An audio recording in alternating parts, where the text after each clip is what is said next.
Gen Z ఉద్యమంతో ప్రధాని పదవికి KP Sharma ఓలీ రాజీనామా చేయడంతో నేపాల్ తొలి మహిళా ప్రధానమంత్రిగా మాజీ సుప్రీంకోర్టు చీఫ్ జస్టిస్ సుశీల కార్కి నియమితులయ్యారు. రాష్ట్రపతి రామచంద్ర పౌడెల్, సైన్యాధిపతి జనరల్ అశోక్ రాజ్ సిగ్డెల్ ఆందోళనకారుల మధ్య చర్చలు జరిగాయి. ఈ చర్చల తర్వాత రాష్ట్రపతి భవన్ లో రామచంద్ర పౌడెల్ ఆమెతో ప్రమాణ స్వీకారం చేయించారు. ఈ కార్యక్రమానికి విదేశీ దౌత్యవేత్తలు, అధికారులు హాజరయ్యారు.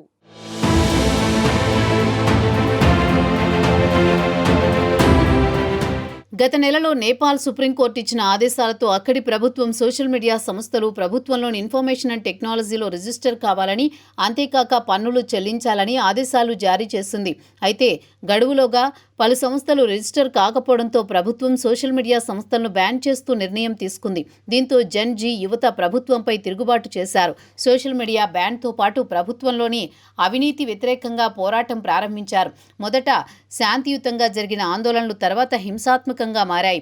ఆందోళనకారులు పార్లమెంట్, సుప్రీంకోర్టు, ప్రభుత్వ కార్యాలయాలు, పార్టీ ఆఫీసులపై దాడులు చేశారు. మీడియా ఆఫీసులు, పాఠశాలలు, వ్యాపారాలను కూడా లక్ష్యంగా చేసుకున్నారు. ఈ ఆందోళనల్లో 51 మంది మరణించగా 1300 మందికి పైగా గాయపడ్డారు. అంతేకాక ఈ అల్లర్లను క్యాష్ చేసుకుని దాదాపు 12,500 కంటే ఎక్కువ మంది ఖైదీలు తప్పించుకున్నారు. ఆందోళనలు హింసాత్మకంగా మారడంతో ప్రధాని కేపీ శర్మ ఓలీ రాజీనామా చేశారు. దీంతో ఆందోళనకారులు సోషల్ మీడియా ప్లాట్ఫామ్ డిస్కార్డ్లో పోల్స్ నిర్వహించి సుశీలా కార్కీని కొత్త ప్రధానిగా ఎంపిక చేశారు. నేపాల్ పార్లమెంట్ను డిజాల్వ్ చేయాలని ఆందోళనకారులు డిమాండ్ చేయడంతో రాష్ట్రపతి దానికి ఆమోదముద్ర వేశారు.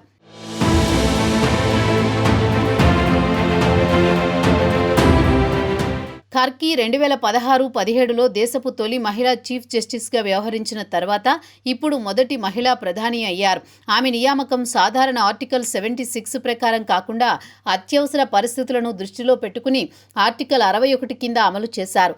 పార్లమెంటు రద్దు కావడంతో నేపాల్లో తాత్కాలిక ప్రభుత్వం ఏర్పాటయ్యింది. ఇక 2026 మార్చి 5న ఎన్నికలు జరగనున్నాయి. 1952లో బి రత్నగర్లో జన్మించిన కార్కీ 1975లో బనారస్ హిందూ యూనివర్సిటీలో పొలిటికల్ సైన్స్లో మాస్టర్స్ పూర్తి చేశారు. 1978లో త్రిభువన్ యూనివర్సిటీలో న్యాయశాస్త్రంలో డిగ్రీ సాధించారు. న్యాయవాదిగా అవినీతి వ్యతిరేకంగా ఆమె గట్టిగా పోరాడారు. 2016లో నేపాల్ మొదటి మహిళా చీఫ్ జస్టిస్గా నియమించబడ్డారు.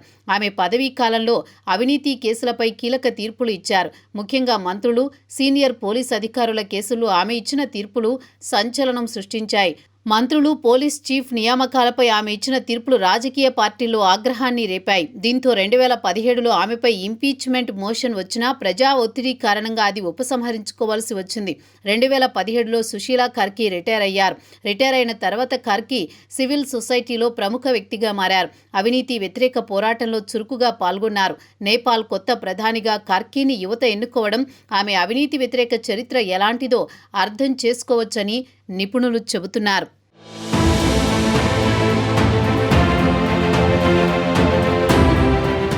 సెప్టెంబర్ 12న రాష్ట్రపతి రామచంద్ర పౌడెల్ కార్కీకి ప్రధాని బాధ్యతలు అప్పగించారు. 2026 మార్చి 11 వరకు ఆమె తాత్కాలిక ప్రధానిగా బాధ్యతలు నిర్వహించనున్నారు. తన కేబినెట్ను కొన్ని రోజుల్లో ఏర్పాటు చేస్తానని, ఆందోళనల సమయంలో జరిగిన నష్టాన్ని పూడ్చడానికి ప్రభుత్వంలో ఉన్న అవినీతిని అరికట్టడంతో పాటు ఎన్నికలు నిర్వహించేందుకు ప్రణాళికలు సిద్ధం చేస్తున్నట్టు కార్కీ తెలిపారు.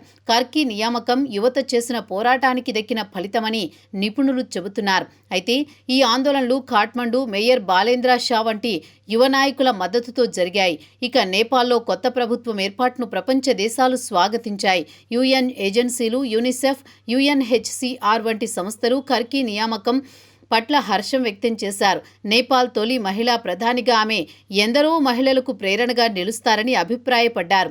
అమెరికా, యూరోపియన్ యూనియన్, భారత్ కూడా నేపాల్ కొత్త ప్రభుత్వ ఏర్పాటును స్వాగతించాయి. ఇక కార్కీ బెనారస్ హిందూ యూనివర్సిటీలో పూర్వ విద్యార్థి కావడంతో భారత్ మాజీ రాష్ట్రపతి ప్రణబ్ ముఖర్జీ ఆ విషయాన్ని గుర్తు చేస్తూ అభినందనలు తెలిపారు.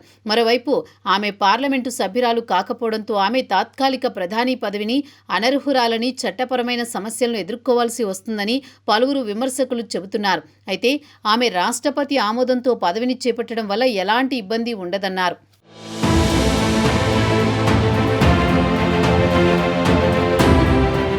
ఇక ఇక కార్కీ ఆపద్ధర్మ ప్రభుత్వం మార్చి 2026 వరకు పాలన సాగించనుంది. నేపాల్లో కొత్త ప్రభుత్వం ఏర్పాటు యువత శక్తిని, మహిళా నాయకత్వాన్ని ప్రతిబింబిస్తుందని, భవిష్యత్తులో నేపాల్ రాజకీయాల్లో మార్పులకు దారితీస్తుందని నిపుణులు చెబుతున్నారు. కార్కీ నాయకత్వం దేశంలో రాజకీయ సంస్కరణలకు, అవినీతి నిర్మూలనకు ఒక కొత్త మార్గాన్ని అన్వేషిస్తుందంటున్నారు. అయితే ఆమె ముందు అనేక సవాళ్లు ఉన్నాయి. ప్రస్తుతం నేపాల్ ఆర్థిక పరిస్థితి అంతంత మాత్రంగానే ఉంది. అంతేకాక అక్కడ నిరుద్యోగం కూడా ఎక్కువగానే ఉంది. ఇలాంటి సమయంలో దెబ్బతిన్న ఆర్థిక వ్యవస్థను పునర్నిర్మించడం, రాజకీయ స్థిరత్వాన్ని నెలకొల్పడంతో పాటు విభిన్న రాజకీయ పార్టీల మధ్య సమన్వయం నెలకొల్పాల్సి ఉంటుంది. మొత్తంగా సుశీలా కార్కీ నేపాల్ మొదటి మహిళా ప్రధానమంత్రిగా నియమితులవ్వడం ఆ దేశ చరిత్రలో కీలక మైలురాయిగా నిలిచిపోయింది. నేపాల్ సుప్రీంకోర్టు తొలి మహిళా ప్రధాన న్యాయమూర్తిగా కీలక తీర్పులిచ్చిన సుశీలా కార్కీ నేపాల్ తొలి మహిళా ప్రధానిగా ఎలాంటి నిర్ణయాలు తీసుకుంటారు, దేశంలో స్థిరత్వాన్ని పునరుద్ధరిస్తారా అనేది రానున్న రోజుల్లో తేలనుంది.